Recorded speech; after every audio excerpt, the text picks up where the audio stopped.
conjunto de actores que hacen a la opinión, que tienen opinión sobre estos temas, ¿no? Los actores sociales, las organizaciones no gubernamentales, los sindicatos, la academia, en sus variadas formas, las empresas. Ese es el eje cuando uno tiene que ejecutar políticas públicas.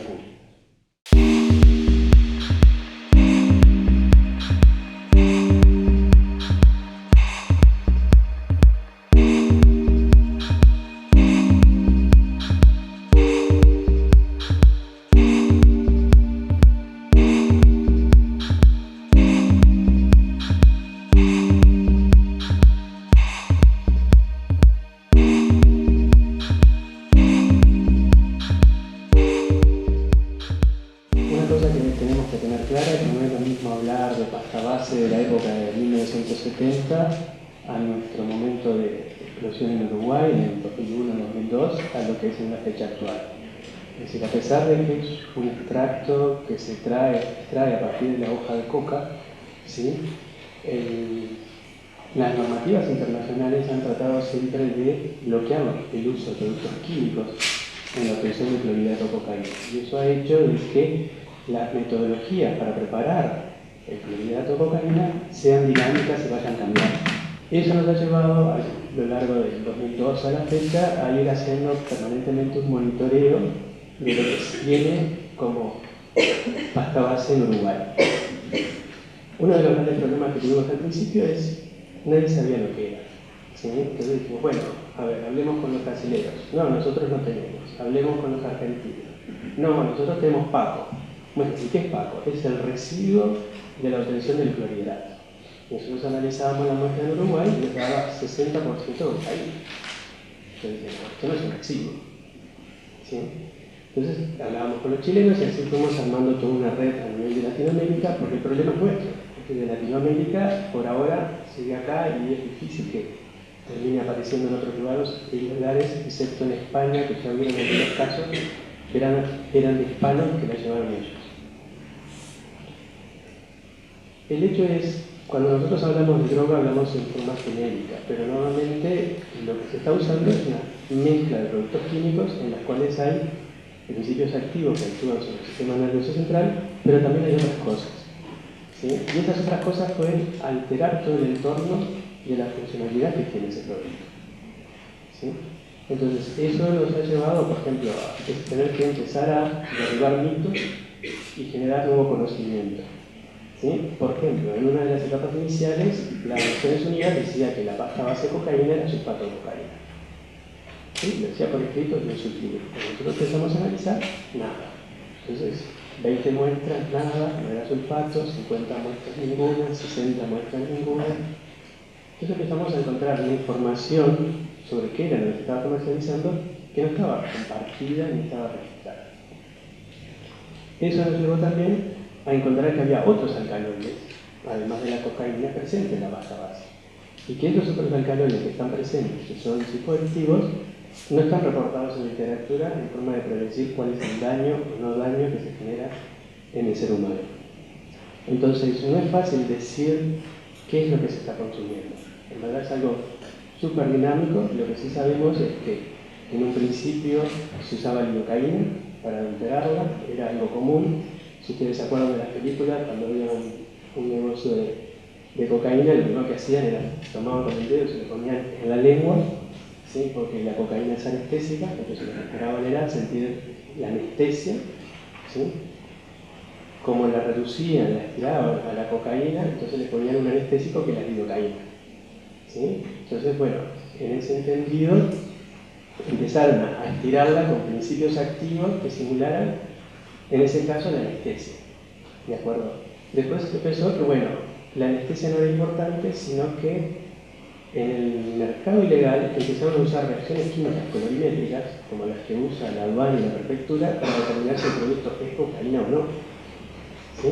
Entonces, los aditivos que empezaban a aparecer eran aditivos que reaccionaban químicamente para desarrollar el color, sin ninguna aplicación real sobre la actividad del fármaco. Pero, problema, en el caso del levamisol, que es el que se ha venido usando en los últimos años, genera problemas de la salud del que lo usa.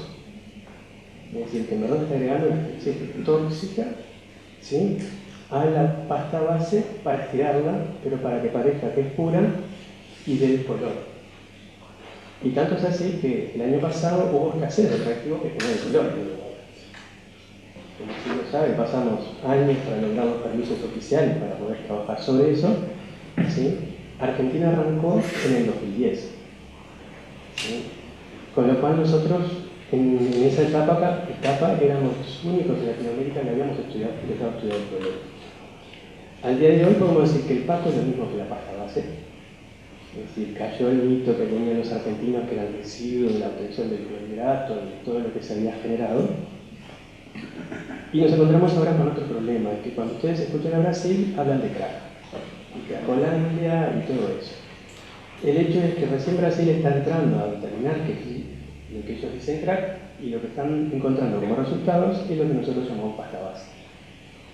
¿Sí? Porque el crack es un producto que se obtiene después de obtener el clorhidrato de cocaína y se purifica aún más. ¿Sí? Entonces es una base de cocaína libre de otros alcaloides. Es decir, es lo más puro a lo cual se puede llegar. Nuestra pasta base es bastante pura, tenemos hallazgo de entre el 30 y el 90% ya, en algunos casos, ¿sí?, pero tiene los otros alcaloides. Así como tenemos esa información, no tenemos nada de la marihuana, absolutamente nada. ¿Por qué? Porque los entes que se encargan de toda la parte de incautaciones tienen cometidos específicos. Entonces, por ejemplo, para penar a alguien, lo que necesitan saber es qué contenido de clorhidrato de cocaína tiene, ¿sí?, o qué contenido tiene de THC. Entonces, en la marihuana no sabemos cuánto trae de pesticidas, si trae algún adulterante, si mezclaron la hoja con hoja de tabaco, algunos dicen con otros tipos de hojas. Entonces, tampoco tenemos claro qué es lo que se está comercializando en el país. Y en eso creo que, bueno, es un debe que tenemos como país, ¿sí?, porque no sabemos qué es lo que está usando la gente. Por otro lado, un poco para ampliar la discusión, nosotros hablamos de cocaína y tenemos claro, porque la cocaína es una planta que no han podido modificarla mucho y por eso sigue cultivándose en los únicos 3 países donde está y por encima de los 2.600 metros, porque si uno baja de esa altura no produce la sustancia, ¿sí? Entonces ha quedado restringida esa zona del mundo. El cannabis no. El cannabis se ha esparcido por todos lados. Entonces empezaron distintas variedades, hay cannabis transgénico, hay plantas modificadas. Entonces uno puede tener una viuda negra, que es una tunita de esta altura, ¿sí?, que tiene aspecto de tuna, pero que cuando florece genera cannabis, es decir, THC en una concentración 30 veces más grande que una planta de cannabis.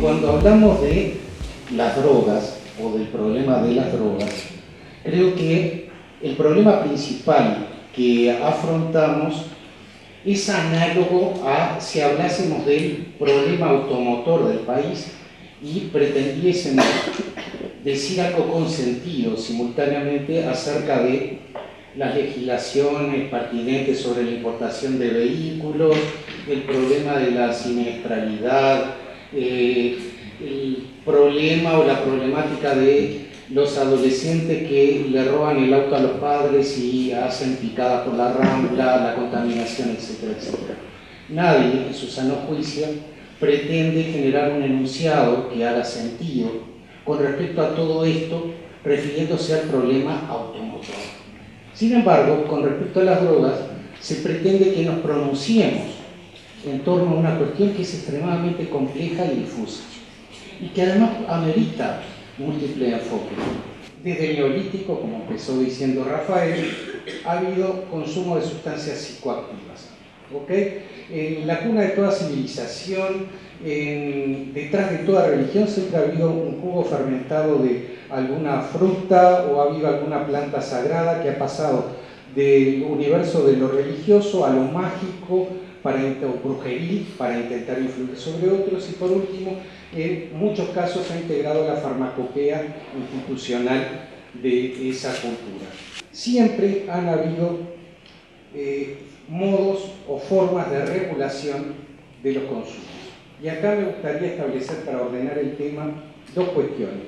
Cuando hablamos ya de sustancias psicoactivas, estamos hablando de un conjunto de elementos muy heterogéneos. Estamos incluyendo desde hongos psilocíbicos hasta alcoholes fermentados. A mí me gusta más hablar de la categoría de los vehículos de la embriaguez, o de las sustancias embriagantes, que merecen una consideración aparte. Sabemos que en un principio hubo una regulación natural de todas las sustancias psicoactivas, que derivaba de la economía de la escasez. No abundaban, había que reservarlo para ocasiones, sean dionisíacas, festivas o como fuese, pero pasaban al mundo de los rituales, porque había que hacer una economía de esas sustancias que eran escasas y que había que preservar. Ahora, la cosa se empieza a complicar con la aparición de las primeras ciudades-estado, las posibilidades de producción a mayor escala, la división social del trabajo, etcétera, etcétera, donde empieza una producción ya a otros niveles, especialmente de los vehículos de la embriaguez. Vamos a separarlo de las sustancias enteogénicas o de las sustancias ritualizadas para lograr determinados fines religiosos.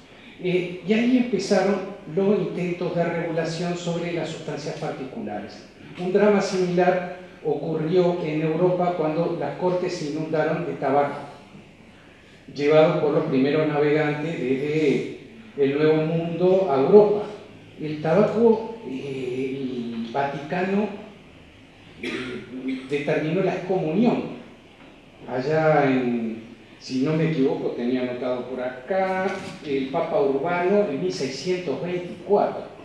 Medidas similares y mucho más drásticas fueron establecidas en Rusia, en Turquía, donde en el Imperio Otomano se penaba con la muerte el consumo de tabaco. ¿Por qué? Porque era algo demoníaco, ¿no? Esa capacidad de exhalar humo era una cuestión que fácilmente a nivel imaginario se lo asociaba con lo demoníaco. Ahora bien, estas prohibiciones duraron algunas décadas y en su mayoría, tal como sucedió con la Ilex paraguayensis, con la yerba mate nuestra, que también tuvo una breve prohibición durante algunas décadas hasta que los jesuitas consiguieron el monopolio productivo en las misiones de este arbusto, ¿no? y de esta sustancia, donde pasó de ser algo demoníaco a ser algo legítimo y una bendición divina. Para poder decir algo con sentido en torno a esta cuestión, es necesario desagregarlo y laminarlo de otra forma. Podemos laminarlo en términos, digamos, jurídicos, podemos laminarlo en términos botánicos, biológicos o químicos, pero una laminación que otorgue un sentido. Cuando nos ponemos a hablar y a mezclar todo y a partir de todas estas ideas poder pronunciarnos, descubrimos que el posicionamiento y el afán prohibicionista y represivo no obedeció nunca a criterios y a una lógica farmacológica. Siempre fueron criterios extrafarmacológicos referidos a cuestiones culturales y al grado de familiaridad de un segmento de la sociedad o de toda la sociedad en relación con estas sustancias. Siempre han habido intentos de regulación de que es necesario, cuando las sociedades adquieren determinada complejidad, sin duda de que es necesario marcos normativos y regulatorios de todas las prácticas humanas. Hay dos prácticas que no se consiguieron erradicar nunca. porque hasta la sexualidad consiguió camuflarse, desarrollarse más surrepticiamente cuando han habido limitaciones muy estrictas. Pero hay dos prácticas que formarían parte metafóricamente de lo que algunos dicen la debilidad humana, que ha sido el control del juego y el control de los vehículos de la embriaguez. Eso ni con penas de muerte que tuvieron que caducar a las pocas décadas, consiguieron ser erradicadas. Un aprendizaje histórico sería: las regulaciones nunca alcanzan a estacionarse ni alcanzan soluciones definitivas. Son decisiones provisorias, inestables, transitorias, que hay que ajustarlas periódicamente. Más hoy en día que estamos hablando de una multiplicidad de sustancias y, como vieron aquí, estamos hablando de un abanico enorme donde es muy difícil hacer sentido.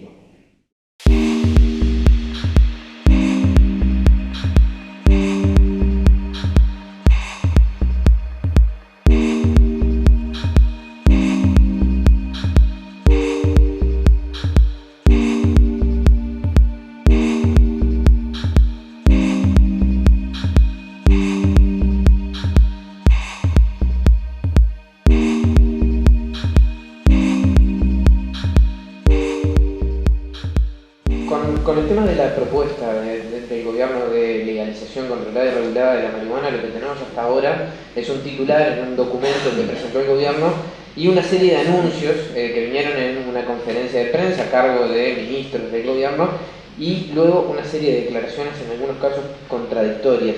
Eso, en cierta forma, ha hecho que el comienzo del debate sea bastante entreverado y bastante complicado. Me gustaría aprovechar que lo tenemos a Julio acá para que hable él ahora acerca